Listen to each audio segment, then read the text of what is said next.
Buenos días, hoy 2 de junio vamos a continuar y vamos a terminar, espero, con el módulo dedicado a Tomás Moro y después veremos Maquiavelo.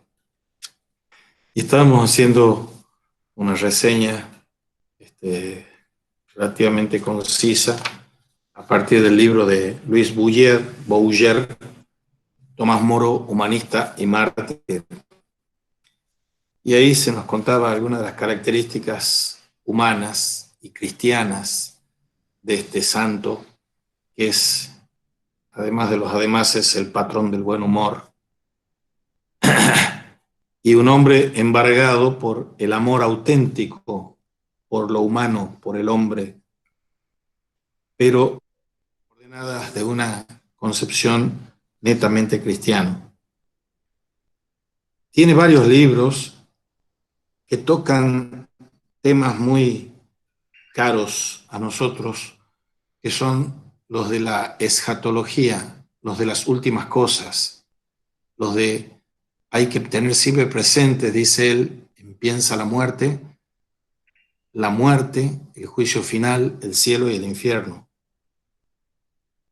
Y dos de los últimos libros son sobre la agonía de Cristo y las tribulaciones, pero hay uno que es de 1522, él muere en 1535, que es sobre pensar la muerte, que reseñaremos. Bueno, volvamos a esta etapa formativa en la que él está imbuido de profusas lecturas de San Pablo, del pseudo Dionisio, de la filosofía neoplatónica, de la mística cristiana, además de los clásicos griegos como autores de sátiras como Luciano, de Samosata, y ha leído también a Platón, Aristóteles, y en 1499 conoce al que iba a ser su gran amigo, Erasmo de Rotterdam, y desde el principio se sienten estrechamente unidos, y en una segunda estancia, en 1505 de Erasmo, a Inglaterra, va a ser huésped en la casa de Moro, en su casa de Bucklersbury, y ellos emprenden la traducción de los diálogos de Luciano, que son brillantísimas sátiras de todo cuanto sean falsas apariencias. Ese dato y esa tarea de traductor es fundamental para comprender esas dos obras cumbres de ese renacimiento humanista cristiano, que son El elogio de la locura de Tomás Moro, de Erasmo de Rotterdam, y Utopía de Tomás Moro. Erasmo siente que es mayor, como 10 años mayor que Tomás Moro, encuentra en Moro un hermano y un hermano gemelo. Y él ve en su amigo, cosa que era propia de él también, un espíritu curioso por todo, y lo que ambos comparten es el celo, la preocupación por una renovación del cristianismo, apoyada en lo que van a llamarse después el retorno a las fuentes, a fontes. De ahí viene la cuestión del Renacimiento y el humanismo, el volver a las fuentes griegas, a las fuentes latinas. En los 4 años que preceden a su primer matrimonio, comienza su tarea docente y había vivido mitad como huésped, mitad como postulante en la Cartuja de Londres. La Cartuja es una orden religiosa de clausura, de estricta observancia, pero al final él se va a decidir que está hecho no para la vida monástica, sino para el matrimonio y la paternidad. Como dirá Erasmo, prefirió ser un marido casto antes que un sacerdote relajado. Todo esto va a ir confluyendo en estas cuestiones escatológicas que les mencionaba. Poco antes de morir, en una carta a Meck, va a agradecer el encarcelamiento, injusto por cierto, que sufre en la torre como un cumplimiento de un deseo hasta entonces no realizado por Moro, aparentemente irrealizable, de soledad y desprendimiento y silencio. Y basándose sobre todo esto, él escribe un diálogo sobre las realidades últimas, Esbozado ya, como les decía, en su juventud semimonástica, se afirma él en su piedad en contraste con el humanismo. Es la piedad de un medieval todavía. Este humanista es o tiene una piedad de un medieval. Y él nunca pretende hacer tabla rasa con nada, lo que le pone en radical oposición con los reformadores protestantes. Pero está muy influido por el humanismo florentino. Acuérdense que el humanismo florentino, fundado por los Medici con la dirección de Pico della Mirandola, de Marsilio Ficino, y con el seguimiento del congenial más joven Pico della Mirandola, lo llevan a Moro a cincelar, a cultivar su espíritu en esta tradición del humanismo, de las letras, del griego, del latín. Tan preocupado estaba por esto y tan entusiasmado por esto, que él va a dedicar parte de su producción a la traducción más o menos parafraseada y comentada de la vida de Pico della Mirandola, escrita por el sobrino de Pico, que Moro va a publicar en 1504, muy joven todavía.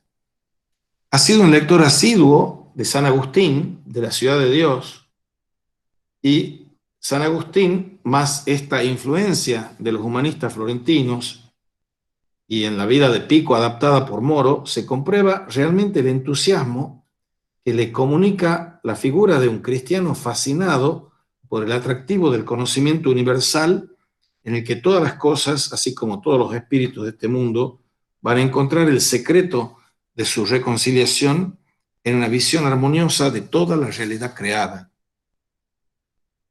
El agente consciente de esta realización no es otro que Cristo, palabra y sabiduría de Dios encarnada, y el hombre así se haya reconciliado con su creador, con su autor.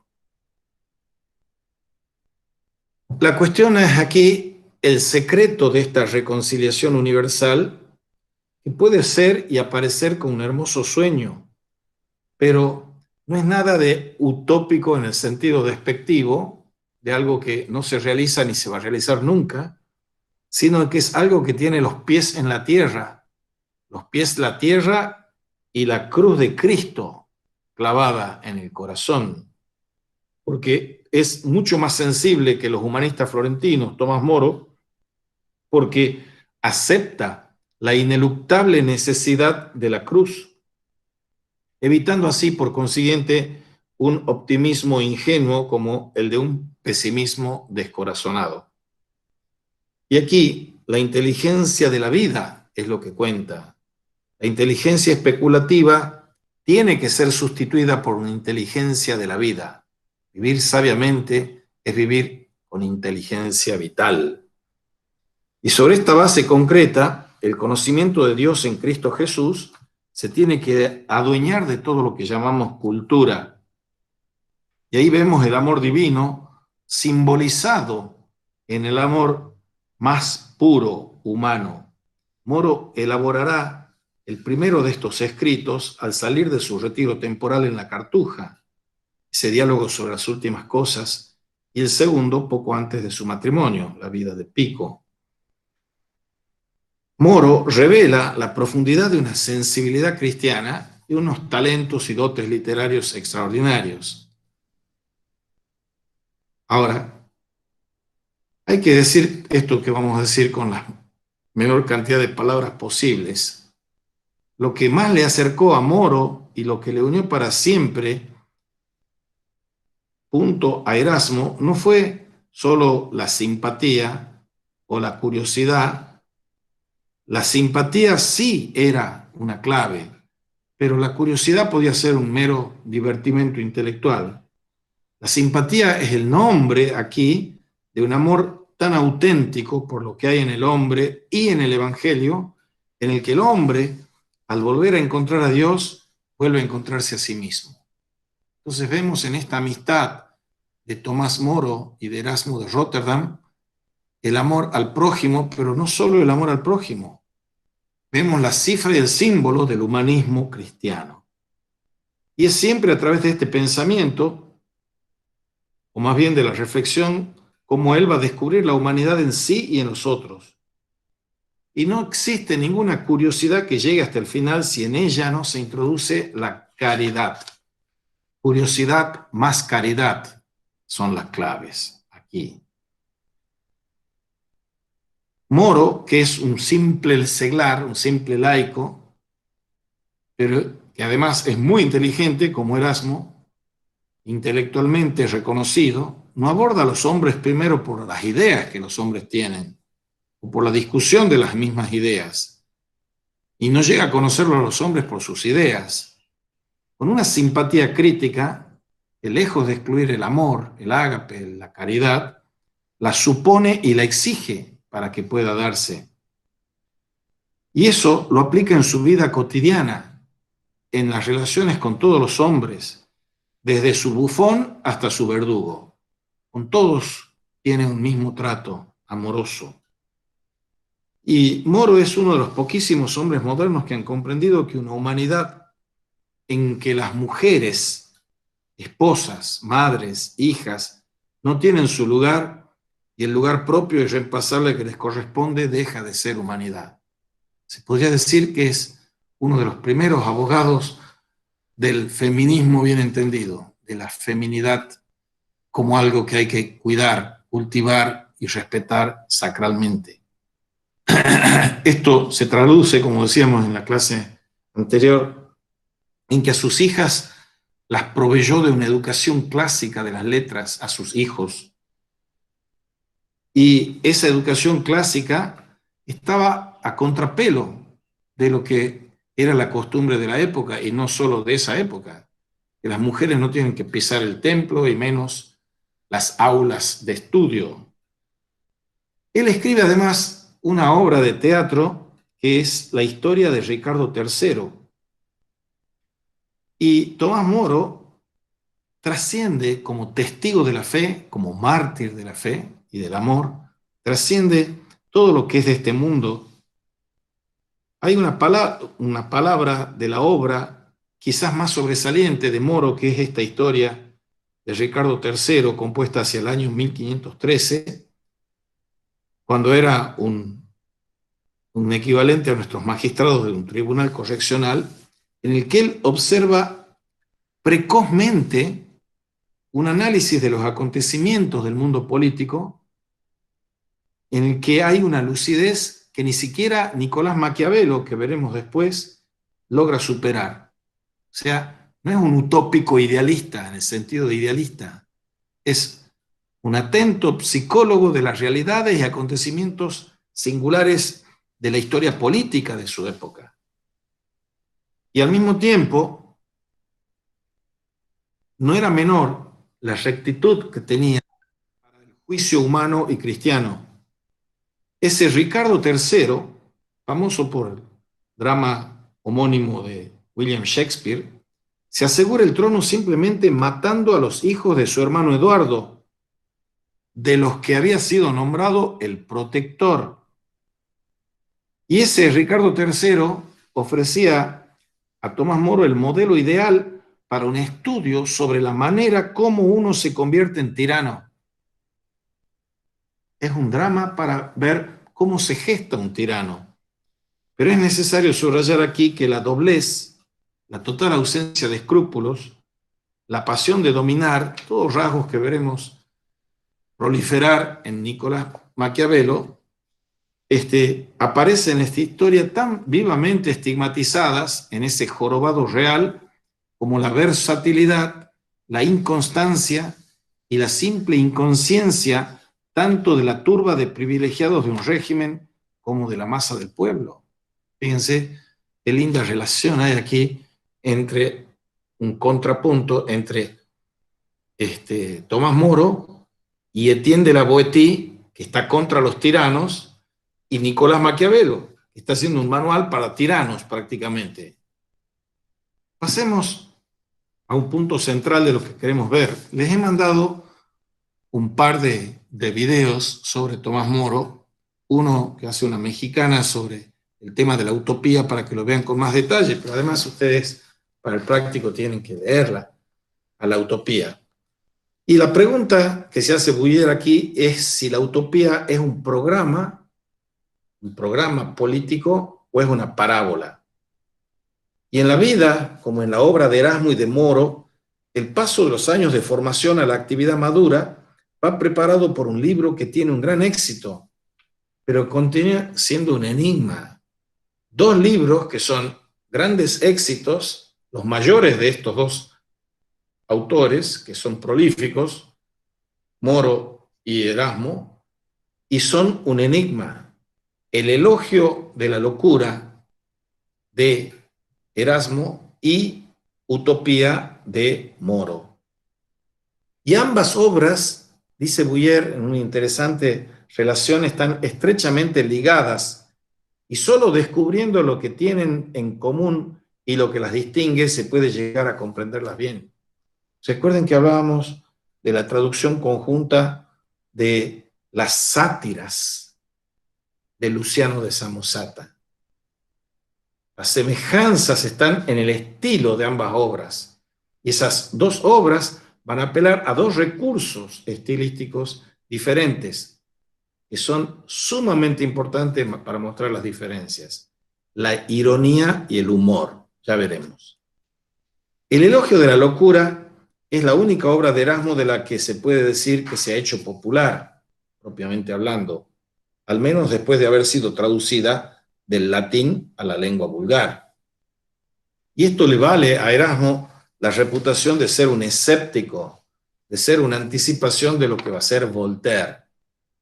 La utopía de Moro, una vez traducida también a la lengua vulgar, ha engañado más aún que el elogio de la locura. Y si cabe, la mayor parte de los lectores toman equívocamente como si el señor Tomás Moro fuese un Carlos Marx anticipado, porque habla del comunismo, habla de la abolición del dinero, etcétera, etcétera. Pero sin ir tan lejos, ¿no se pone corrientemente en contradicción la apertura ilimitada de los utopianos con el rechazo de una reforma anárquica en la que se va a inspirar el propio Cromwell? El señor Cromwell es un Lord Canciller que va a suceder a Tomás Moro y que va a estar detrás, entre bambalinas, de la condena y ejecución de Moro por hacerle el gusto al buen Enrique VIII. El elogio de la locura tiene un contrasentido que Erasmo pudo prever como próximo. El segundo contrasentido, si Moro hubiese podido preverle, habría suscitado ciertamente su hilaridad, pero no sin un trasfondo de melancolía. Si nos queremos desorientar, sí, no queremos desorientarnos, dice Bouyer, tampoco con respecto a estas dos obras, hay que comenzar por tener ideas claras sobre la cronología. ¿Cuándo fueron escritas? Fue en 1509, cuando regresaba de Italia, Erasmo, donde había recibido finalmente en Turín el diploma de doctor en teología, él traza un primer esbozo del elogio de la locura. La de los teólogos en particular y la de los eclesiásticos en general. La locura de los teólogos en particular y de los eclesiásticos en general, en la que no olvida incluir a los romanos, pero al componer esta sátira tenía presente a Moro y a su profunda sabiduría cristiana.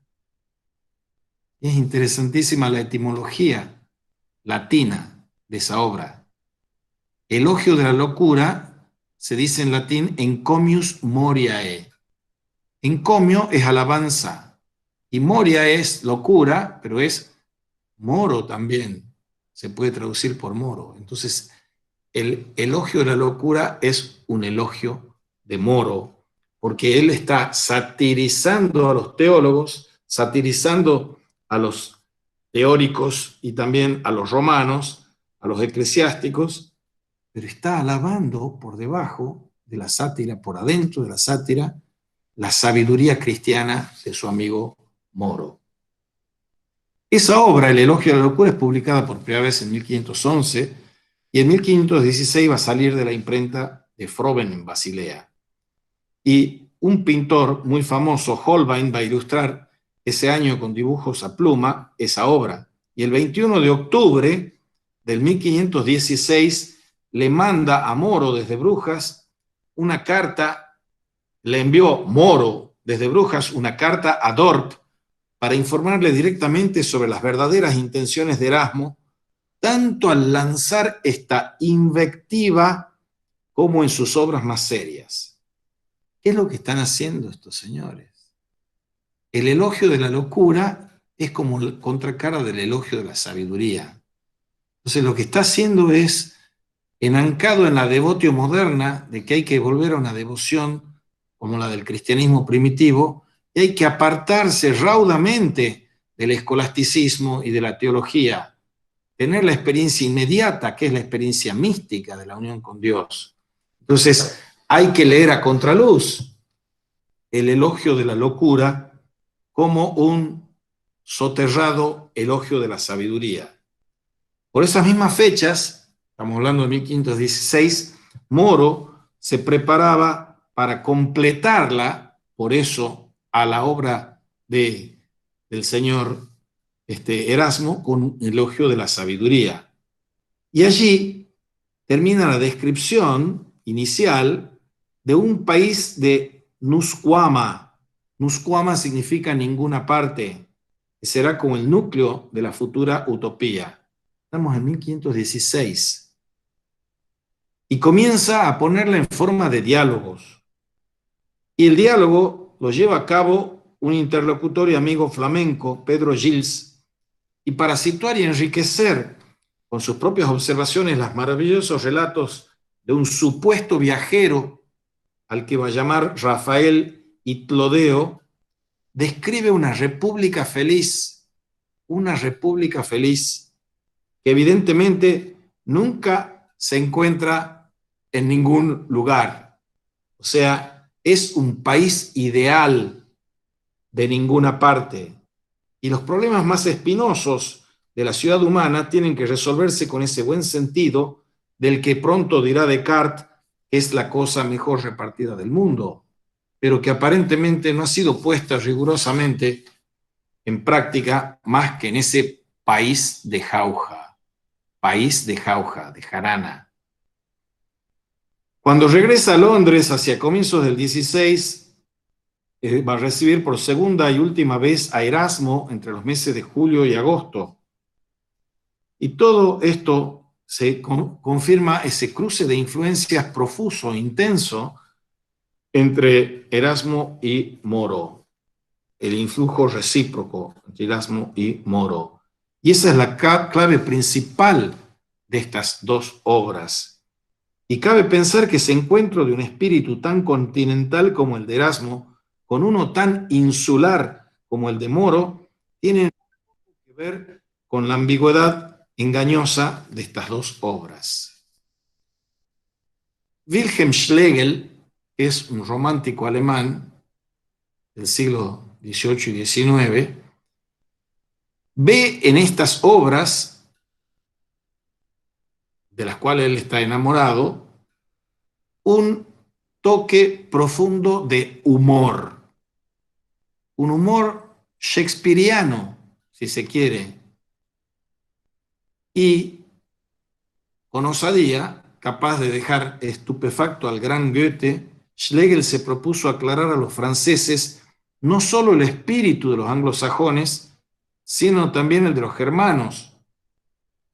Y aquí viene el contrapunto entre la ironía y el humor, que les decía antes. Simplificando un poco las cosas, se puede decir que la ironía consiste en expresar cómicamente cosas en el fondo muy serias. Y el humor en soltar las mayores sandeces con seriedad impávida. La ironía erasmiana y el humor de Moro, del cual Moro es plenamente consciente. Hay una oración del buen humor del gran Moro. Y hay que decir, además de todo esto, que la mayor dificultad para comprender bien el elogio de la locura de Erasmo consiste en que éste, influenciado por su compadre Moro, del otro lado del Canal de la Mancha, ha cubierto también con un velo de humor británico su ironía de holandés, que no obstante se va a transparentar en todas sus páginas, de modo que va a resultar doblemente desconcertante. Es el entrelazamiento de la ironía y del humor, en el caso de Erasmo, porque pone fin a su sátira de la locura de los hombres, exaltando la locura de la cruz. El amor loco de Dios, esa es la locura de la cruz.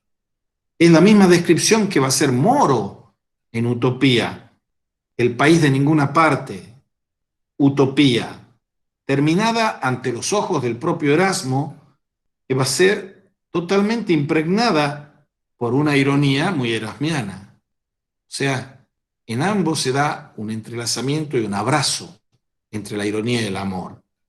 Ambos están usando un estilo satírico para decir cómicamente cosas muy serias o para decir irónicamente, solemnemente, las sandeces mayores. El humor, siempre perceptible en Tomás Moro, que iba a ser después canciller, y hasta en el eventual mártir, tiene siempre la última palabra en Moro.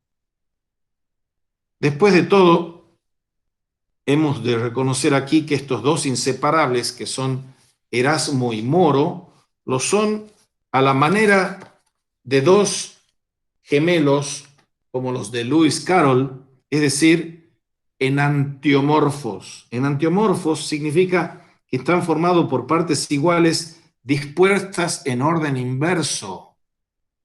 Moro y Erasmo tienen mismos atributos y propiedades, pero dispuestos en orden inverso, de modo que es idéntico sin ser superponible. Por ejemplo, la mano izquierda respecto de la mano derecha. Ahora, Erasmo y Moro, como esos hermanos gemelos de Lewis Carroll, son parecidos en todo, pero a la inversa. Erasmo, cuando extrema la broma casi hasta el sacrilegio, en el elogio de la locura, se muestra desesperadamente serio. Moro, por el contrario, cuando parece que se ha tomado finalmente en serio su utopía, no hace sino una última broma, una última chanza del mismo estilo. Su última frase al verdugo. Cuando le dice al verdugo, ayúdame a subir el patíbulo que ya para bajar me voy a encargar solo, o cuando le dice al verdugo, a la barba, fíjate que tenga buena puntería cuando me cortes la cabeza porque la barba no ha cometido traición contra el rey. Eso es el humor en el momento de la muerte, que va a ser ajusticiado. Erasmo muestra la insuperable locura que se exhibe bajo múltiples formas de la sabiduría de este mundo para justificar finalmente la única sabiduría, que es la de Dios, que aparece como una locura a los ojos del mundo, la locura de la cruz. Y Moro, por su parte, no trata de persuadirnos de que hagamos tabla rasa de la sociedad cristiana existente, sino que la reconstruyamos desde su nacimiento, ab ovo, de modo puramente racional. No es la ciudad ideal a reconstruir algo irracional o algo ideológico, diríamos. Es puramente racional y cuenta con la evidencia, Moro, de lo absurdo que resulta semejante proyecto para disuadirnos de ello. Y terminemos con la comparación que se impone entre Erasmo y Moro, afirmando que son de esos auténticos y rarísimos hombres de diálogo, a quienes, por desgracia, hoy lo vemos mejor que en el siglo XVI, nadie se preocupa de escuchar esos diálogos de Erasmo y de Moro, cuando todo el mundo se la pasa monologando a cuál más y mejor sobre el diálogo. Y hay solo un monólogo. El monólogo es siempre autoritario, dictatorial. El diálogo siempre libre, espiritual. El encomium moriae se puede traducir indiferentemente, y ya lo había advertido el propio Erasmo, por elogio de la locura y por elogio de Moro. O sea, del hombre que no aparentando ser sabio, es en realidad uno de los pocos sabios de este mundo. Y para atenernos a la utopía de Moro hay que hacer notar que, como prácticamente todas sus obras mayores, en forma de diálogo, y de un diálogo chispeante, como los de Luciano, aquel que tradujeron, aquel satírico griego que traducieron. Pero no por ser satírico es menos serio que los diálogos de Platón.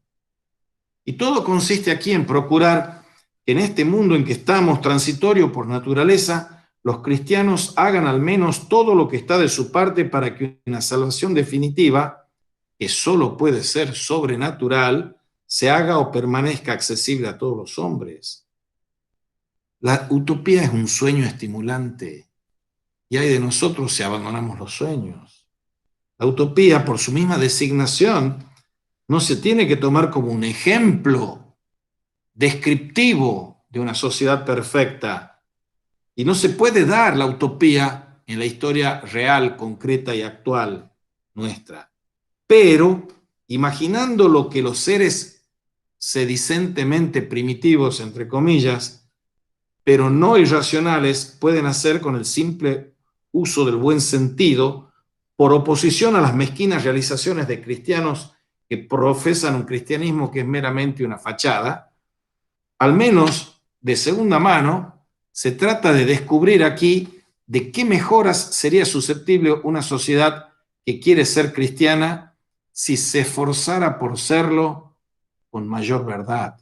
Y aquí sucede, en suma, como en algunas parábolas evangélicas, era la alternativa que nos ponía, si era un programa o era una parábola, como en algunas parábolas evangélicas, especialmente en la del mayordomo infiel, que no hay que buscar en ella una alegoría transportable detalle por detalle, un uso prudente de recursos dudosos, incluso francamente deficientes, puede tener buenos efectos. ¿Qué no va a conseguir entonces una aplicación concienzuda de otros mejores? Y esto es lo que hace estilísticamente en esta obra, Utopía, Moro. Los habitantes de Utopía, en efecto, son solo gentes que caminan hacia la verdad, in veritatem, caminan hacia la verdad. Y no se oculta que estos utopianos desconocen la gracia, el perdón y la caridad cristianos. Son cristianos inconsecuentes. La irrealidad, entonces, pero irrealidad estimulante de utopía, está compensada con el realismo del diálogo y de toda la fabulación en que se inserta. Tal es, y no otro, el sentido de la utopía. No es un programa, es una parábola, contesta la pregunta, pero una parábola que nos invita a no oponer tradición a racionalidad, pero tampoco ciertamente oponer racionalidad a tradición. Ahora, cuando se ha comprendido esto, se está en disposición de comprender a Tomás Moro, este canciller de Inglaterra, que va a orientar toda su política inspirada por un ideal de renacimiento y de reforma auténticamente cristiano y auténticamente humano. Las utopías después de Moro van a proliferar también, con Tommaso Campanella, la Ciudad del Sol, todo eso. Y este auténtico cristiano y auténtico hombre está galopando con su obra y con su vida, o con la que es la que viene a todo galope también, y contra el cisma luterano, contra el cisma protestante, que era más amenazador en esa época. Y así este mártir va a preferir, a costa de su vida, permanecer fiel a un solo punto de la fe, aunque se le considere oscuro, pero que comprende que renunciando a él se renuncia a todo.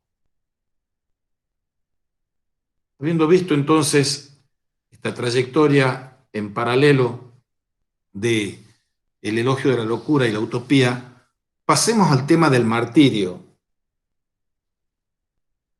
Ser mártir es una gracia de Dios. Ser mártir es ser testigo de la fe en el que ha dicho: yo soy el camino, la verdad y la vida.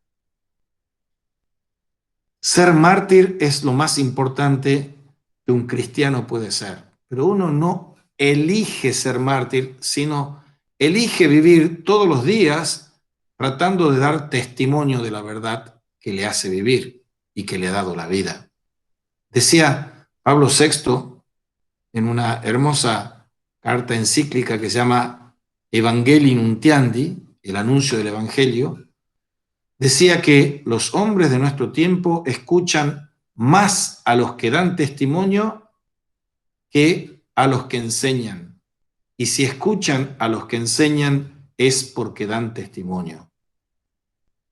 Por eso, ver el martirio de Moro es ver que está dando testimonio la vida de Moro.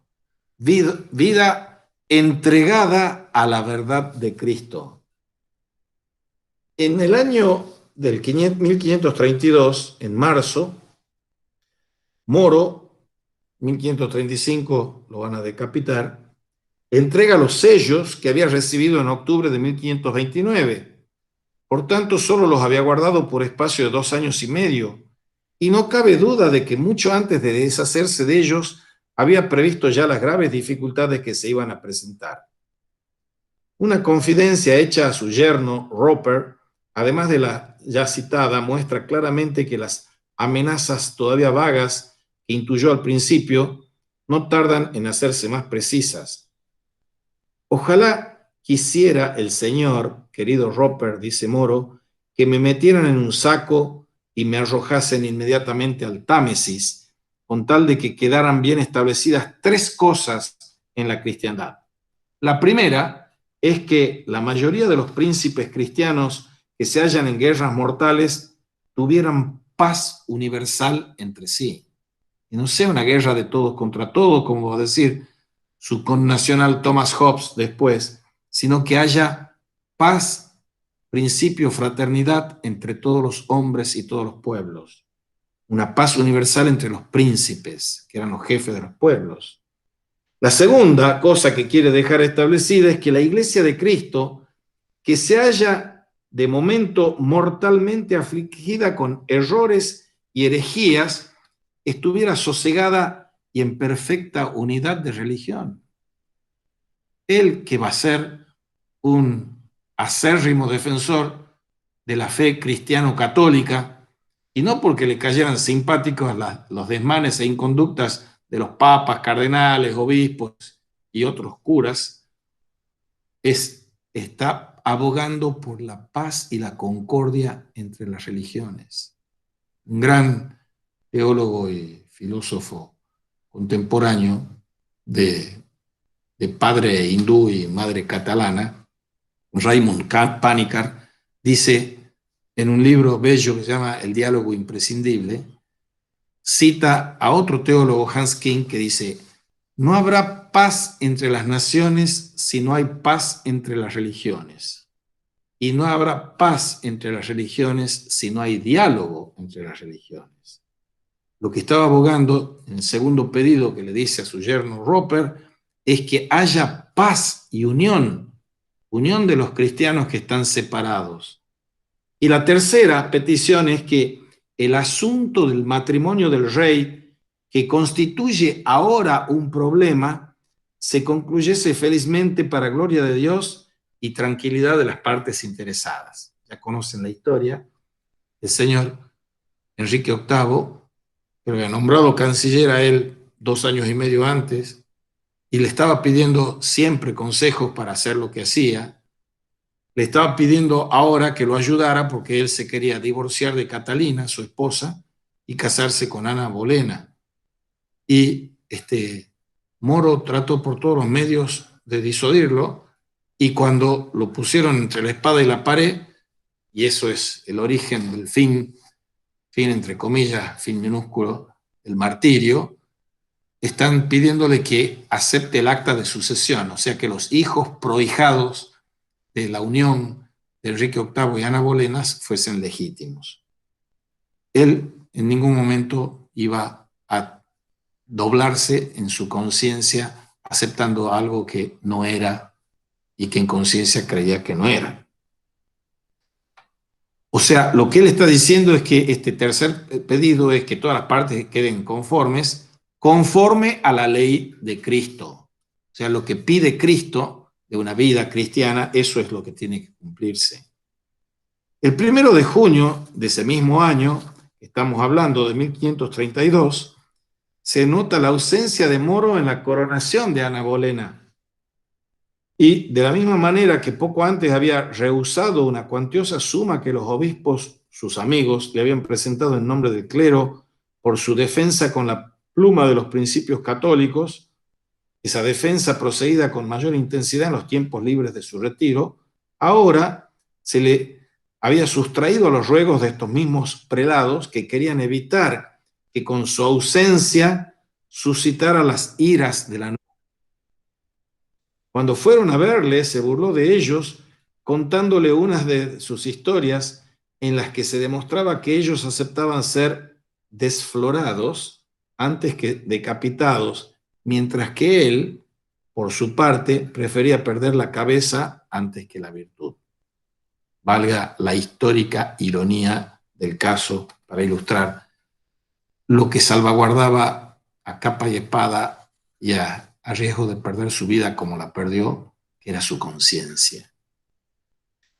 La perspicacia de Moro se ve confirmada cuando intentaron primero involucrarle inútilmente en el asunto de una monja de Kent, culpable de haber profetizado la doble infidelidad del rey a su fe y a su legítima esposa.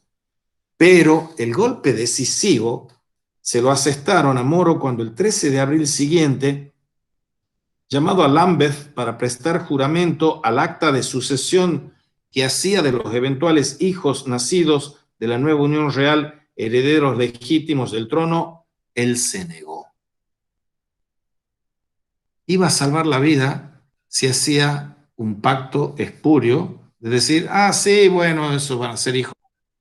Y él se negó. Y eso le cuesta la cabeza o la vida. No obstante, él precisó ante la comisión que no era la legitimidad de esta sucesión lo que constituye el objeto de su negativa, sino la manera como el texto la ligaba al rechazo de la jurisdicción papal y al reconocimiento del rey como único jefe de la Iglesia de Inglaterra. A ver, cuando era asesor, medio tutor y asesor del joven Enrique VIII, Enrique VIII, con el ghostwriter, el escritor fantasmal que inspiraba a este buen señor, se convierte en defensor de la Iglesia Católica, Enrique VIII, el defensor de la fe, defensor fidei. Y habla de los sacramentos, de todas esas cosas. Y pasa de ser ese defensor de la fe a producir un nuevo cisma. Ya estaba el cisma en Alemania. Y estaban todos los luteros, los zwinglios, los calvinos, etc. Y ahora se sumaba a esta, que reclamaba ser la iglesia anglicana. Y lo que dice Moro es, yo no estoy objetando solo esto de la sucesión. Lo que a mí me preocupa, que si yo firmo esto, estoy aceptando que la jurisdicción del Papa no cuenta aquí y que la jurisdicción eclesiástica en Inglaterra pasa a ser la de Enrique VIII, cosa que sigue sucediendo hasta el día de hoy. El anglicanismo es lo más parecido al catolicismo, si se quiere, pero el anglicanismo es una iglesia nacional, la iglesia inglesa, y la cabeza de esa iglesia no es el Papa ni el obispo de Westminster, es el rey. Y eso es lo que él se negaba a aceptar. Un mes antes, Cranmer, un nuevo arzobispo de Canterbury, Audley, que había sucedido a Moro en la Cancillería, y Thomas Cromwell, que va a ser el principal ejecutor de las medidas contra los monasterios, que después de haberse llenado bien los bolsillos sería a su vez decapitado, Cromwell. Después de interrogarle sobre el asunto de la monja de Kent, habían llegado al convencimiento de que era inútil perseguirle en este punto. pero habían prolongado la entrevista tratando de persuadirle de que diera su adhesión pública a todas las disposiciones nuevas ratificadas tanto por el clero como por el Parlamento.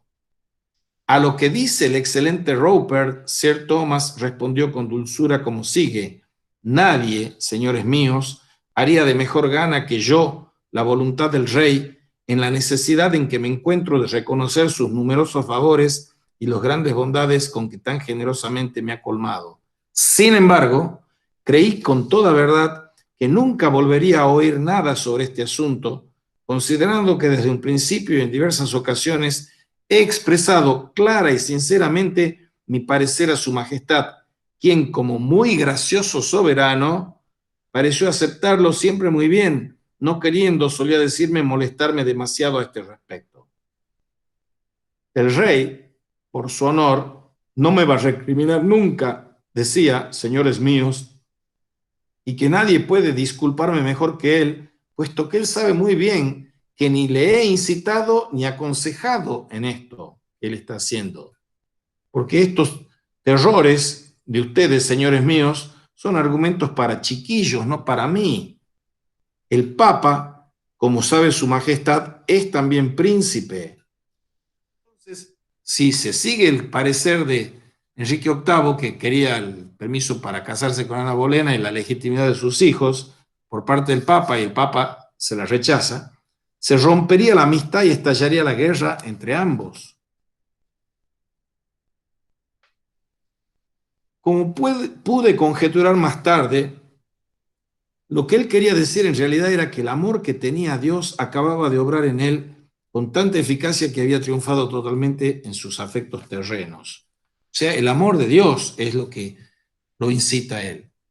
Pero al incitarlo a eso, lo está mandando a la prisión, una prisión en la que le mezquinaban la pluma y papel, que no podía prácticamente hacer sus oraciones cotidianas, que era una tortura, la prisión esa, alimentado mal, tarde, mal y nunca.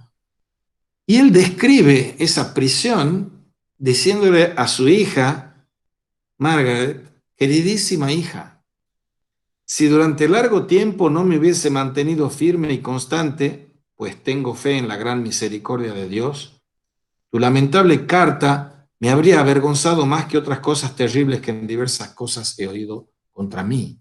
Porque la hija lo que estaba haciendo es, por favor, aceptar lo que te pide el rey para que no te maten. Y él le dice esto: esa carta tuya me hubiese ofendido más que todas las otras cosas que me han pasado a mí. Se envió a la joven a su infortunado padre sin sospechar aparentemente que eso era en realidad lo que con su astucia femenina esperaba de Cromwell. Pensando en él y no en Moro, la pícara Margaret había empleado ese estilo de doble sentido. Y cuando fue introducido en la celda y habían orado juntos, algunas veces le permitían la visita de la familia, como tenían por costumbre, le dijo: creo, Meg, que los que me han metido aquí piensan haberme hecho gran daño. Pero te aseguro por mi fe, mi buena y querida hija, que si no hubiera sido por mi esposa y por vosotros, mis hijos, a quienes considero parte principal de mi carga, hace mucho tiempo que me habría encerrado en una habitación tan estrecha como esta, y más estrecha aún. Está reproduciendo lo que los grandes místicos han pasado en situación análoga. San Juan de la Cruz, preso injustamente por los calzados, carmelitas calzados, ahí nacen las obras más maravillosas de la mística cristiana del siglo de oro español. Es decir, desde el momento en que ingresó en la prisión, no quiso ya ver en ella más que un sustituto providencial del claustro. Es como, analógicamente, perdonémonos la referencia, si nosotros vemos el confinamiento y la cuarentena en lugar como una condena, el lugar de una oportunidad para el recogimiento, para la meditación, para la oración. Y ahí aparece la obra esta del diálogo del consuelo en la tribulación. Y ese diálogo del consuelo en la tribulación tiene un referente filosófico previo, que es de la consolación de la filosofía de Boecio, con la cual él estaba familiarizado desde mucho tiempo atrás. Y Moro comienza por demostrar cómo una sabiduría aún puramente filosófica, meramente humana, tiene que llevar a ver en la vida presente, en su totalidad, una preparación para la muerte. Pensar la muerte. Ya vamos a hablar de este librito al finalizar. Pensar la muerte. ¿Cómo piensa la muerte un griego? Los griegos son los que han inaugurado esta tanatología de que la filosofía es una meditatio mortis, pero entienden la muerte de un modo totalmente diferente a cómo la entiende un cristiano. Para un cristiano, como dice Pablo, ¿dónde está muerte tu victoria? ¿Dónde está muerte tu aguijón? Hay dos muertes. La primera muerte es esta muerte a lo temporal, a lo terrenal, que muero porque no muero, porque tan alta vida espero, cantan un cántico al unísono, San Juan de la Cruz por un lado y Santa Teresa de Ávila por otro, que muero porque no muero, que tan alta vida espero. Por eso, en este libro del diálogo del consuelo en la tribulación encontramos este pensar la muerte como la condición para aprender a vivir. El ars moriendi está en función de un ars vivendi. El arte de la buena muerte está, está propiciando el arte de la vida buena, vivir bien la vida. Y no vivir muriendo, morir viviendo o vivir muriendo. Esa es la alternativa. Si nosotros vivimos muriendo es cuando vivimos sin pensar en la muerte, sin pensar en las últimas realidades, la muerte, el juicio final, el cielo, el infierno. Bien, para terminar esta presentación de Buyer, vamos o volvamos a la cuestión del martirio. Rich era uno de los que había sido como colaborador de Tomás Moro y lo traicionó a cambio de dinero y de puestos para infamemente difamar a Moro. Master Moro, todo el mundo sabe que sois hombre discreto y muy versado tanto en las leyes del reino como en otras materias. Perdonad, pues, Sir, mi atrevimiento al proponeros sin malicia ninguna el caso siguiente. Suponed que un acta del Parlamento me hiciera rey. ¿No me tendrías tal por tal, Maester Moro? Sí, Sir, respondió Sir Tomás Moro. Así lo haría. Llevo el caso más lejos, replica Master Rich. Suponed que en un acta del Parlamento mandara que todo el reino me tuviera por papa. ¿No me tendrías por papa, Master Moro? Para contestar a vuestro primer caso, Master Rich, responde Tomás Moro, os diré que el Parlamento puede muy bien intervenir en el estatus de los príncipes temporales. Pero para responder al segundo, otro caso. Suponga que el Parlamento diera una ley estableciendo que Dios no es Dios. ¿Diría por eso Master Rich que Dios no es Dios? No, Sir, no lo diría, puesto que ningún parlamento puede dar semejante ley. Pues bien, dice el astuto Tomás Moro que está siendo enjuiciado. Pues bien, respondió Sir Tomás Moro, si según vuestro punto de vista, Master Rich, no puede hacer eso el parlamento, tampoco puede hacer del rey el jefe supremo de la iglesia. Y concluye Roper, que es uno de los biógrafos de él. Basándose únicamente en este informe, se acusó a Sir Tomás de alta traición en contra de la Constitución por haber negado que el rey fuera el jefe supremo de la iglesia.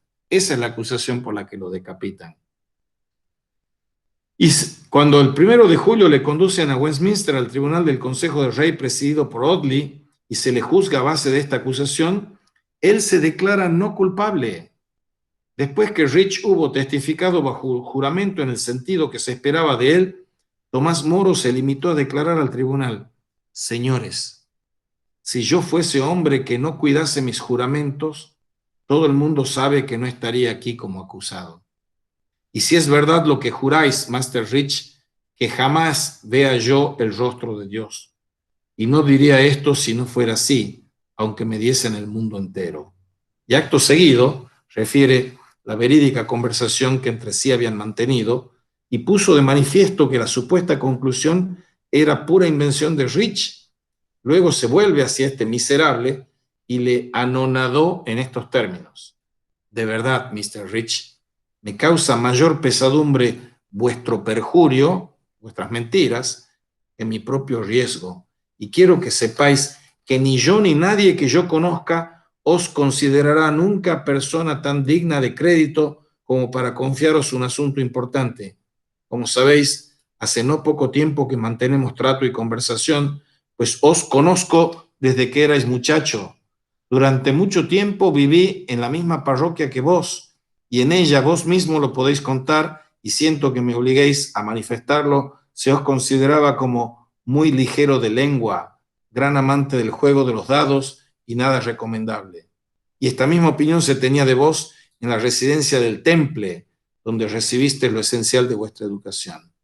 Y seguidamente, dirigiéndose a sus jueces, concluyó: ¿os parece verosímil, honorables señores, que en materia tan grave me lanzara imprudentemente a confiar en Master Rich, teniéndole por tan poco sincero como acaban de oír sus señorías, y a ponerle tan por encima de mi soberano señor el rey, como para abrirle los arcanos de mi conciencia en lo que atañe a la supremacía del rey, que es el punto concreto y principal objetivo que desde hace tanto tiempo se viene persiguiendo en mí? O sea, las mentiras de Rich eran para decir que él le había escuchado a Moro decir que estaba en contra de que el rey asumiera. Audley, que estaba visiblemente turbado, se sintió en el deber de pronunciar inmediatamente la sentencia. Moro, en cambio, tranquilísimo y totalmente dueño de sí, como si le hubiese correspondido a él presidir los debates, le interrumpió con socarrona cortesía: My lord, cuando yo era magistrado, se acostumbraba a preguntar al reo antes de la sentencia si tenía algo que alegar para impedir que aquella fuese dictada. Audley, que ya no debía saber dónde meterse, tuvo que dejarle hablar. En ese momento, cuando ya todo estaba perdido, él se liberó de cuanto llevaba dentro, con palabras que Roper referirá muchos años más tarde y de las que un francés que asistía a los debates dio testimonio pocos días después. Y este es el alegato de Tomás Moro. My lord, desde el momento en que esa acusación se basa en un acta del Parlamento que está formalmente en contradicción con las leyes de Dios y de su Santa Iglesia, según las cuales ningún príncipe temporal, mediante ninguna ley, puede arrogarse el gobierno supremo en ninguna parte de este, puesto que pertenece legítimamente a la sede de Roma, a causa de su preeminencia espiritual, concedida únicamente a San Pedro y a sus sucesores, los obispos de dicha sede, como prerrogativa especial por boca de nuestro mismo Salvador, cuando en persona se hallaba presente en la tierra, tal acta es insuficiente en derecho entre cristianos para perseguir a ningún cristiano. Audley intentó responder que desde el momento en que todos los obispos, todas las universidades y los hombres más doctos del reino habían suscrito tal acta, le asombraba enormemente el hecho de que en contra de todos se mostrase tan rígido en su rechazo y argumentase tan violentamente contra ella, el acta de sucesión. A lo que Moro dio esta definitiva respuesta: aunque el número de esos obispos y universidades sea tan importante como su señoría le da a entender, poca razón veo, my lord, para que esto haga variar mi conciencia, porque no me cabe duda de que en toda la cristiandad, si no en este reino, son muchos los que piensan igual que yo a este respecto. Y si hablase de los que ya están muertos, y muchos de los cuales ya son santos en el cielo, estoy segurísimo de que la inmensa mayoría pensaron en vida de la misma manera que yo ahora. Por tanto, my lord, no estoy obligado a conformar mi conciencia al concilio de un solo reino contra el concilio general de la cristiandad. Condenado por muerte a traición, han escuchado lo que ha dicho el guardasellos, dice el canciller. Dicta la sentencia a muerte por traición. Y todavía después de esto se supone que en una cierta esperanza de que dijera algo que moviese al rey a mitigar la sentencia misma que había deseado, se le ofrece una última oportunidad de pronunciar algunas palabras. He aquí la respuesta no menos bella en su caridad serena que las palabras despojadas de toda ambigüedad con las que evidentemente había hecho que su veredicto fuera sin apelación posible. Señores, dice Moro, no tengo nada que añadir, sino que así como el bienaventurado apóstol Pablo, según se lee en los Hechos de los Apóstoles, se halló presente y consintió en la muerte de San Esteban al guardar la ropa de quienes le apedreaban, y sin embargo se halla con él en el cielo, y juntos seguirán estando para siempre, así también espero de verdad y rogaré fervientemente para que vuestras señorías, que han sido mis jueces y me han condenado en la tierra, se encuentren conmigo gozosamente en el cielo para nuestra salvación eterna. Bien, no sé si quieren hacer preguntas, si no pasamos al último segmento, que es el de Piensa la muerte. ¿Alguna pregunta? Sigamos. Piensa la muerte de Tomás Moro y tiene esa imagen que después vamos a comentar de un cuadro de Jerónimo Bosco.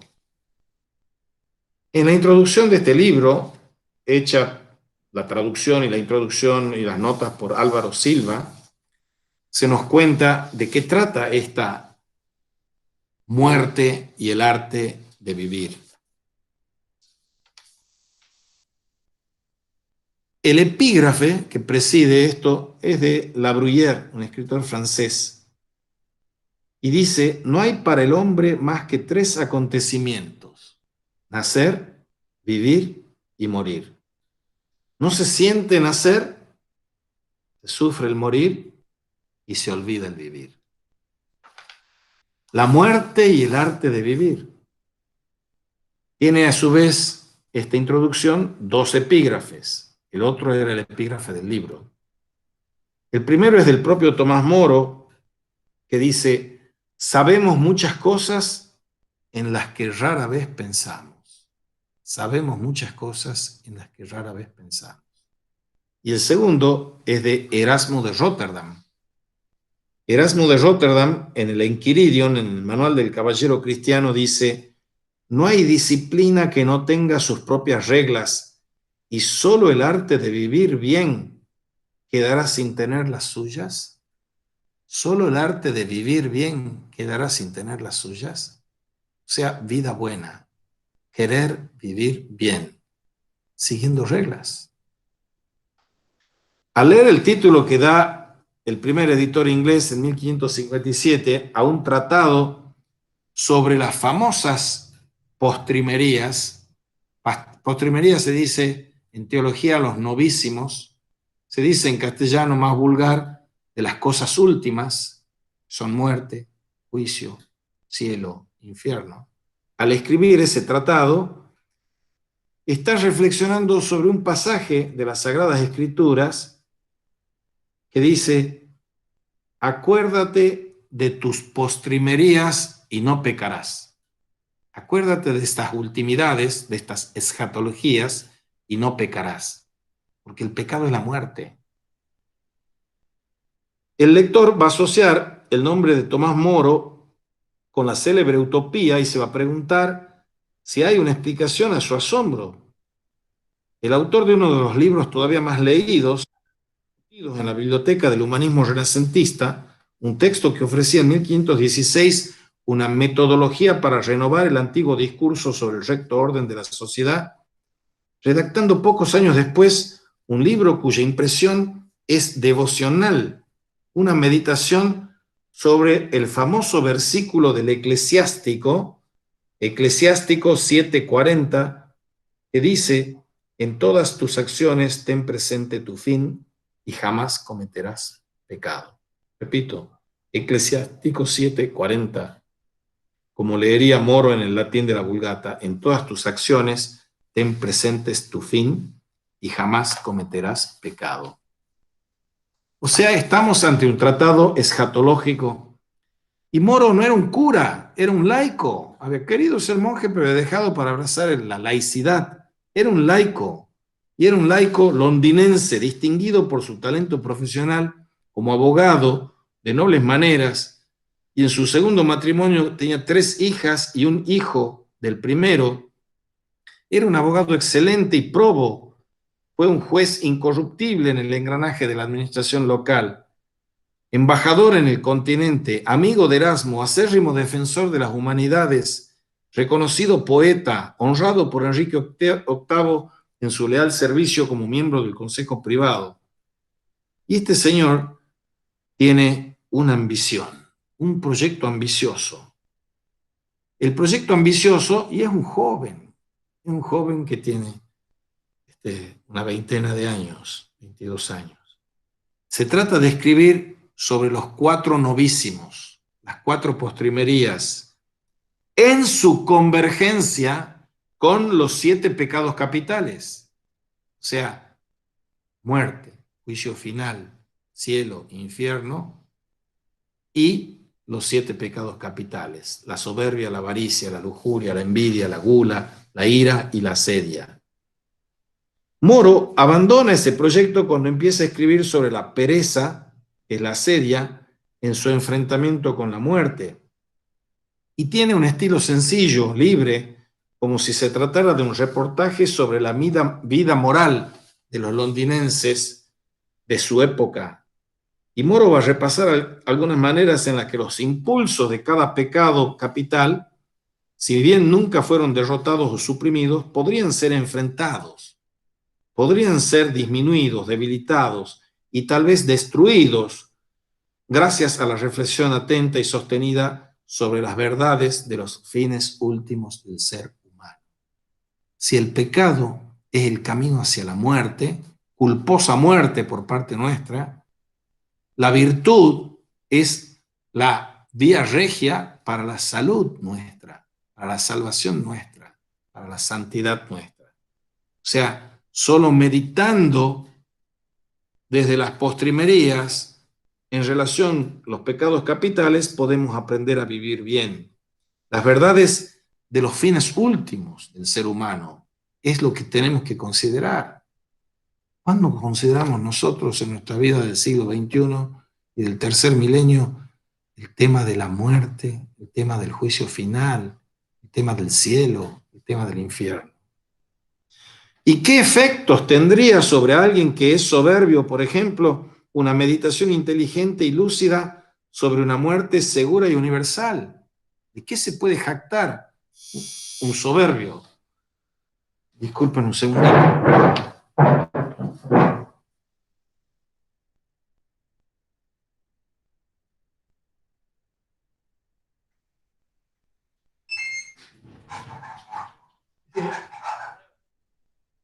Rapidito, que estoy dando paso.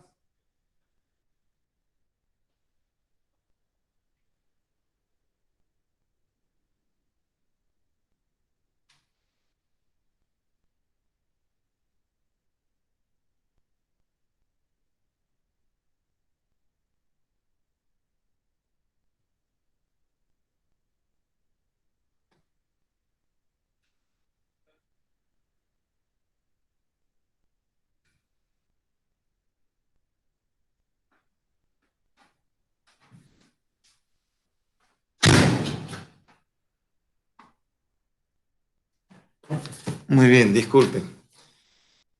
Estábamos en estas reflexiones sobre los fines últimos del ser humano en conexión con los pecados capitales. Y los pecados capitales son los que conducen a la muerte. Y uno pondría en perspectiva, si fuese un soberbio, ante la lúcida reflexión, inteligente reflexión sobre la muerte segura y universal, el soberbio es una ridiculez, es una estupidez, una imbecilidad, porque uno está serruchando la rama donde está sentado.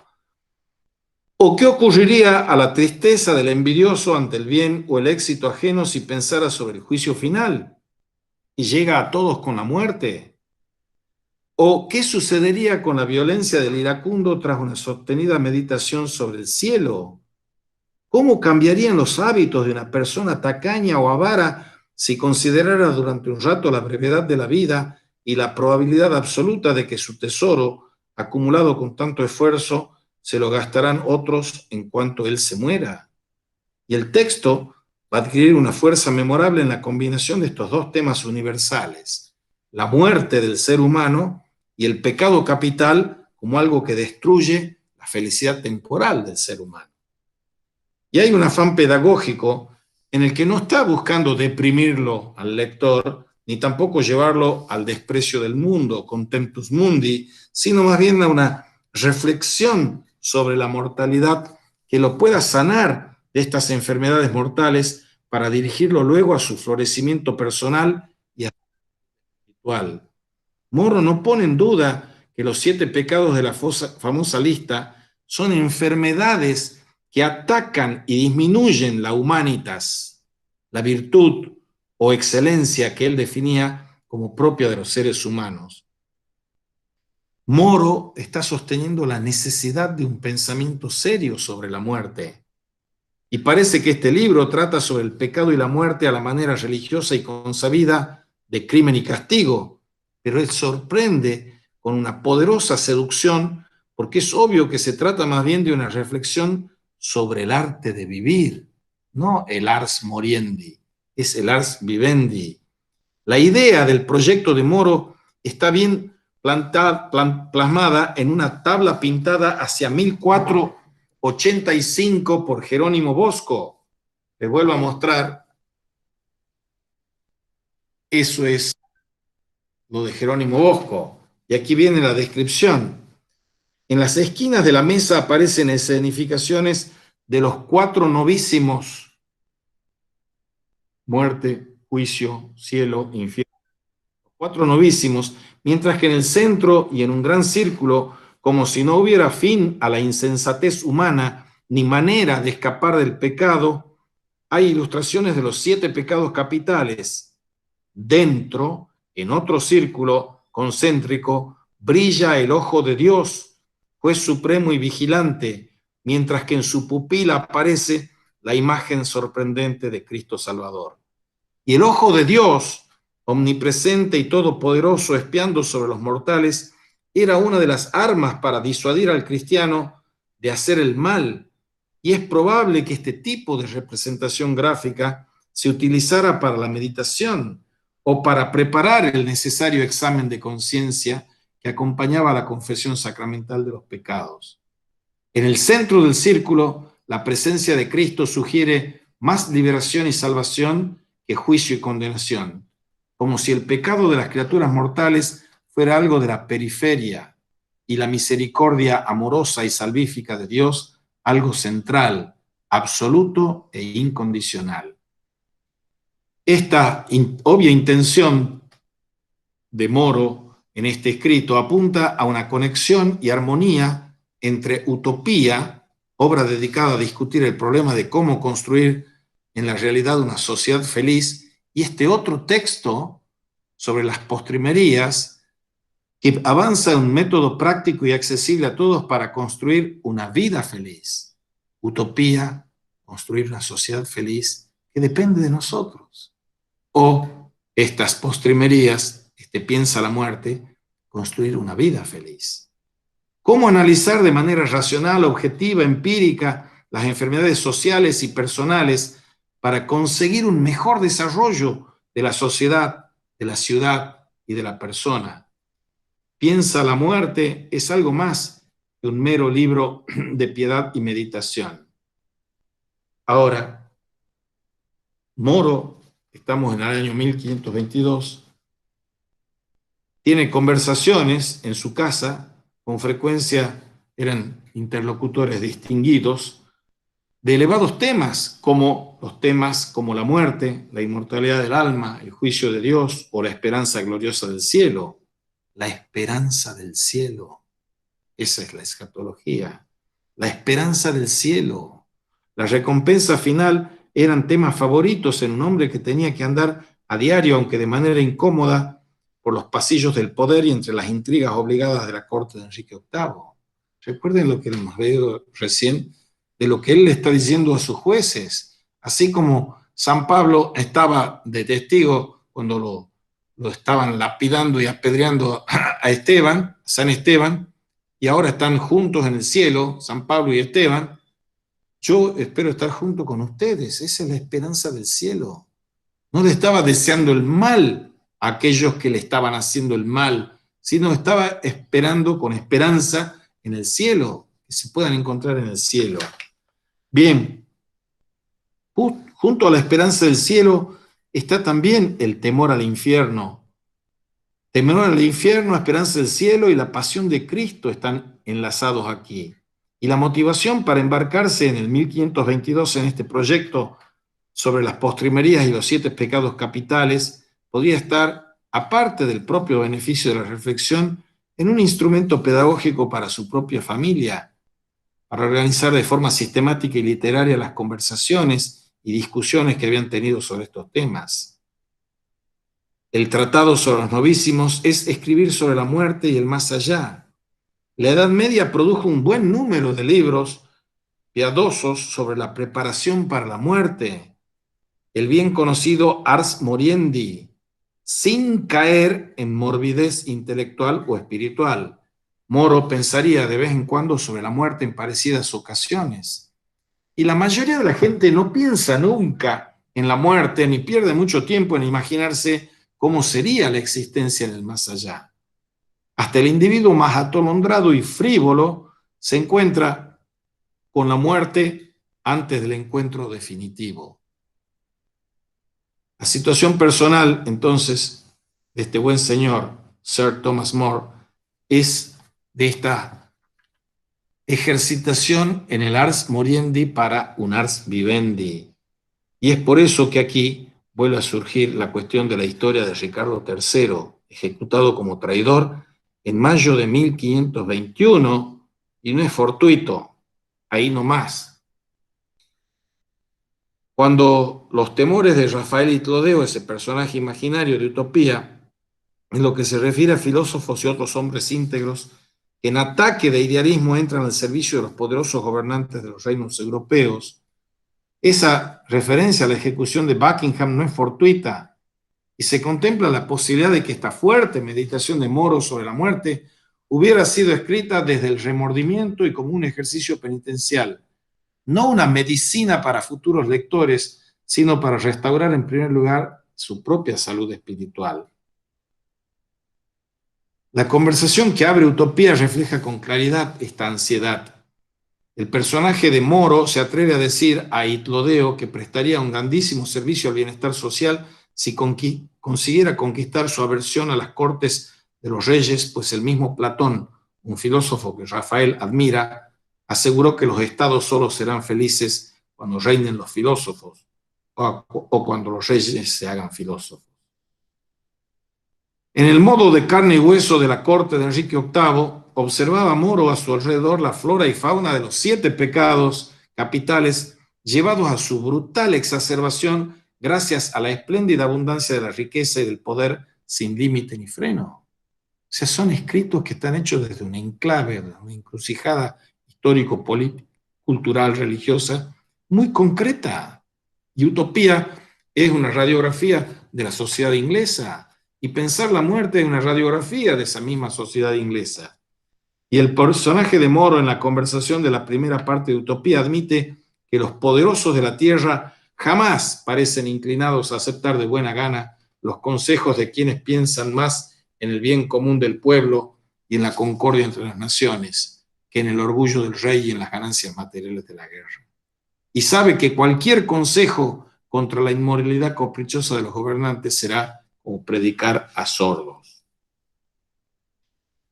Bien, para ir terminando ya.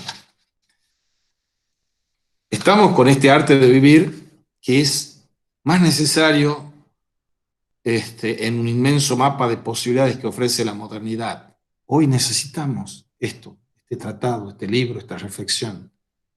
Es más necesario que nunca, más necesario que en el siglo XVI, porque sea uno creyente o ateo, sea uno religioso o impío, sea uno conservador o progresista, las conductas que caen bajo la soberbia, la codicia, la lujuria, la envidia, la gula, la ira y la pereza no han perdido nada de su poder devastador. O sea, hoy seguimos siendo tan pecadores y pecadores capitales como en aquella época. ¿Qué tiene de original la actitud nuestra? es la continuación del pecado original en nuestra época y por nuestra responsabilidad. La muerte moderna se confronta aquí con lo que Moro deseaba. Moro escribía esto para evitar engañarse a sí mismo, evitar el autoengaño. Venga como venga y de donde venga, y la receta de él, venerable y probada en la tradición religiosa como filosófica, sigue siendo buena y una medicina barata, mucho más barata que los fármacos de la industria farmacológica, por cierto, que son veneno puro. La muerte moderna da un marco que hace fructificar más la pregnancia de este proyecto literario de Moro. Y él debate la cuestión de la inmortalidad del alma y tiene un pensamiento con una firme convicción de utopo para quien era criminal no creer en la vida después de la muerte. O sea, en ese más allá que se juega en el más acá. Es criminal no creer en una vida tras la muerte. Y los utopienses creen que la vida es una lucha entre las virtudes y los vicios, que la vida humana no termina con la muerte y que en ultratumba la buena conducta va a ser premiada y la mala castigada. Piensan asimismo, dice Moro, que Dios no puede recibir con agrado la llegada de alguien que cuando se lo llama, en lugar de acudir gozoso, lo hace de mala gana y remoloneando. La muerte es la que ilumina toda la vida y uno muere como ha vivido, pues han hecho de la muerte los hombres un pensamiento profundo y vital cuando hacen esto que está haciendo Moro. En el constante recuerdo y celebración de los muertos, la población de Utopía tiene un instrumento pedagógico para que todos los habitantes se reafirmen en la práctica de la virtud. Los muertos en ninguna parte, en esa isla de Utopía, se entremezclan con los vivos. Una presencia que parece llenarlos de confianza al acometer todo tipo de acciones magnánimas, que alguna vez recuerda la democracia de los muertos, como hablaba Gilbert Keith Chesterton. Pero la teología moderna, que ha desarrollado por fin una necesaria teología de la muerte, como ha hecho el gran Karl Rahner, al mismo tiempo que muchos filósofos y psicólogos han lamentado que la modernidad prefiera ocultarla a la muerte. Vivimos ocultando la muerte. Y esa modernidad que oculta la muerte es como si la misma muerte hubiera tenido ya su funeral y pretenda olvidarla como un cadáver enterrado e invisible. Y ese es un esfuerzo desesperado y fútil. Sabemos que vamos a morir, pero no lo creemos. Sabemos que vamos a morir, pero no lo queremos creer. Así predicaba el gran Bossuet. Y un conocido estudioso moderno sobre el tema, que se llama Philippe Arié, ha visto la muerte convertida en otro tabú. En efecto, de ese tema no se habla, como si fuera un bulto en la cara que se esconde o que se tapa con pinturas de banalidad para crear el mito idiota de la eterna juventud. El hombre ante la muerte es el libro de Philippe Arié. Por otra parte, el gran mártir cristiano protestante Dietrich Bonhoeffer lamentaba una idolización de la muerte. Los fascistas decían viva la muerte, los franquistas decían viva la muerte. Ese culto necrófilo que tienen los fascistas, los nazis, los franquistas, esa idolización de la muerte, él la dice alemán, que se enfrenta con nazismo y muere en una prisión nazi, él se enfrenta con esa idolización de la muerte, observación iluminada de manera salvaje por el contexto de la filosofía y política nazi en la que él vivió, sufrió y murió. Contemporáneamente está Heidegger cincelando su gran tanatología, su ser para la muerte de ser y tiempo. Contemporáneamente eso. En el 33 asume Hitler, en el 27 ha publicado Ser y Tiempo. En la economía cristiana, la resurrección de Jesús destruye ese ídolo revestido de fuerza hipnotizadora a la luz del misterio pascual. El misterio, el amor de Dios, escribía Bonhoeffer, expresando el meollo del mensaje pascual, el amor de Dios vino a ser la muerte de la muerte. El amor de Dios vino a ser la muerte de la muerte y la vida de este ser humano en concomitante asociación. Y en Jesucristo, dice Bonhoeffer, el que se hizo hombre fue crucificado y ha resucitado. Es una humanidad nueva. Lo que sucedió a Cristo ha sucedido para todos porque era el ser humano por excelencia. Un nuevo ser humano ha sido creado, dice su Ética, Bonhoeffer. De esta manera, el milagro de la resurrección de Cristo ha destruido la idolización de la muerte que impera entre nosotros, donde la muerte es un final. El temor a ella se mezcla con el desafío. Donde la muerte es final, la vida terrena es todo o nada. Carpe diem, dice la Sociedad de los Poetas Muertos. Aprovecha tu día. O sea, come, bebe, porque se acaba la vida y se acabó todo, nada. Esa idolización de la muerte y una paradójica inversión de la cuestión. La lucha desafiante por las eternidades terrenas va mano a mano con un juego descuidado de la vida, con la afirmación ansiosa de la vida, con el desprecio indiferente por la vida, dice Bonhoeffer. Y no se trata de vivir para morir, sino que se trata de morir para vivir. Morir viviendo o vivir muriendo. Cada uno de nosotros elige eso. Piensa la muerte, no la adores, no la niegues, hasta que veas que no es ella el enemigo a temer, sino aquella otra enfermedad y corrupción de mortalidad cuyas visitaciones debilitan y destruyen el cuerpo y el espíritu, en emboscadas imprevistas a lo largo del camino, caídas y desfallecimientos a los que la tradición religiosa, no solo la cristiano-católica, da el nombre de pecado. Piensa la muerte para pensar la resurrección. Ese es el corolario. Todas estas páginas de Moro no han perdido su fuerza y se han hecho acaso más necesarias ante una nueva idolización de lo temporal, lo pasajero. Somos moribundos que no aceptan la muerte, dice Eugène Ionesco en una entrevista con Claude Bonnefoy. Y uno de los personajes, la reina Margarita, en La salida del rey, daba expresión a la locura de no pensar sobre el término del viaje o pensar que la posada de una noche es el destino final.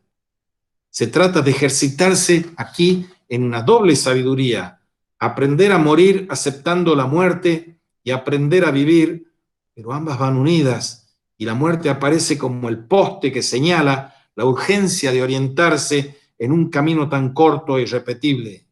En última instancia, es la muerte la que nos implora que no nos olvidemos del deber y el gozo de vivir bien.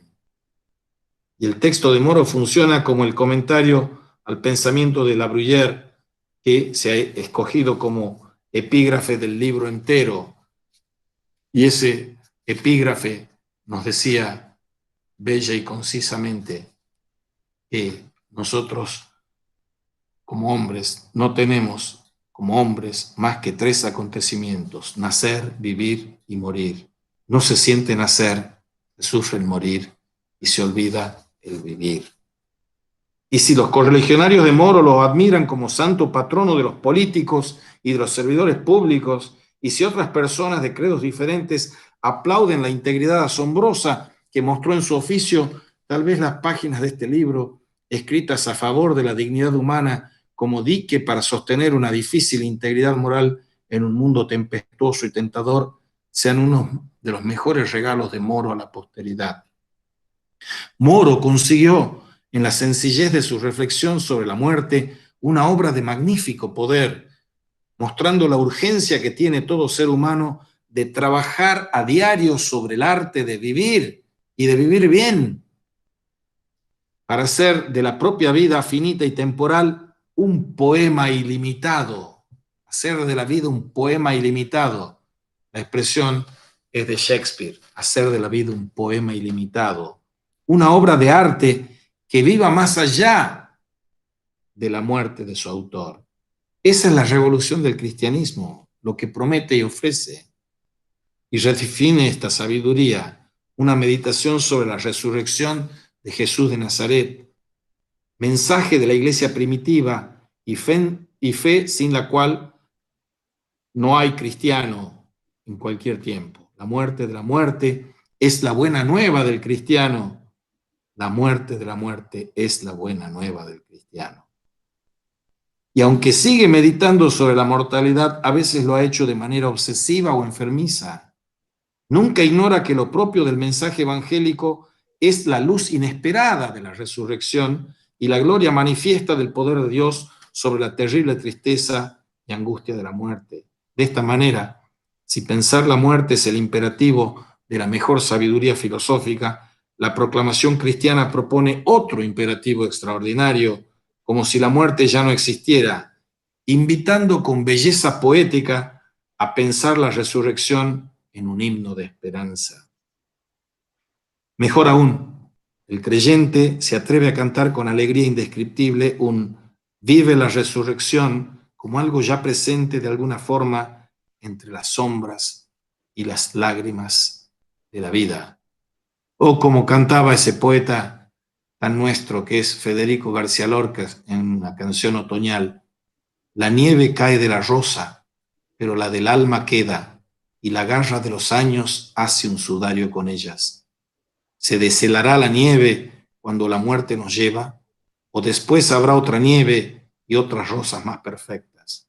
¿Será la paz con nosotros, como Cristo nos enseña, o nunca será posible la solución del problema? Bien, muchas gracias. No sé si tienen preguntas. Yo tengo una duda sobre utopía, profe. Diga. Cuando Rafael Gilrodeo describe las costumbres de los habitantes de esta isla, veo que son gente muy arraigada a sus valores y tradiciones. Ahora, ¿qué veo en esos valores y tradiciones? Que son el amor y la caridad, tanto por el otro, lo que es en comunidad, como por la naturaleza. La tierra, cómo la trabajan, pese a ser árida, está prohibida la caza, bueno, esas cosas. Yo veo ahí también una profunda relación con los evangelios, que, bueno, seguramente Tomás Moro conocía bien. Pienso en la parábola del hijo pródigo o la condena, cuando la estaban por condenar a María Magdalena. Podemos decir que Tomás Moro plantea en esta isla utopía, como utopía y pilar, el amor y la caridad de Dios. O sea, me refiero a la búsqueda de realizarse que tienen los habitantes en la verdad, el amor y la caridad. Sí, lo has dicho muy bien, muy lindo y muy profundo. Decía Pablo VI, San Pablo VI ya, que el desafío de los cristianos, lo dice en los años 70, es encarnar esa utopía de la civilización del amor. Eso está preanunciado y preludiado en Utopía de Tomás Moro, como vos bien decís. Pero eso, además de los ademases, es que solo el amor mueve el cielo y las estrellas, dice el Dante. Y el amor a sí mismo bueno es el amor a Dios hasta el desprecio de sí mismo. Todos esos ejercicios de negación del sí mismo, del yo, del egocentrismo, del amor como si fuese algo posesivo, son la quintesencia del Evangelio. Y vos en tu reseña, corta pero precisa, has mostrado lo que hablamos del principio fraternidad, principio compasión, amor compasivo y principio misericordia. Los utopianos no son seres reales, pero tampoco es un idealismo bobo el que está hablando de seres ideales. Es un ideal, pero un ideal no es una idea. El ideal es el norte hacia el cual orientar, la estrella por la cual dejarnos orientar en el vivir. Entonces, el núcleo del Evangelio está en el amor. La ley del amor es lo fundamental. También para contestar a la cuestión ético-política fundamental, ¿cómo tenemos que construir un orden social y político en el que haya justicia, verdad, belleza, bien, viviendo como hermanos, viviendo conforme al principio de fraternidad, viviendo conforme al principio compasión, el amor compasivo. El máximo pecado, filosóficamente dicho por Levinas, es la indiferencia del otro, acoger al otro, la hospitalidad del otro. Y finalmente, y no por ello menos importante, porque los tres principios son tres principios ético-políticos, el principio misericordia, la inmisericordia, actitud que tenemos los hombres respecto de los otros hombres, es una cuestión que contradice lo que Dios quiere. ¿Qué es lo que Dios quiere? Dios quiere nuestro gozo. Nuestro gozo y nuestra buena vida es vivir la vida buena. Porque la buena vida puede ser hedonista, pero la vida buena, esa es caritativa. No hay vida buena sin estar centrada en torno de la caridad. Bueno, damos por terminado lo de Moro y la próxima clase que mañana empezamos con Maquiavelo. Mañana, profe. Hasta mañana.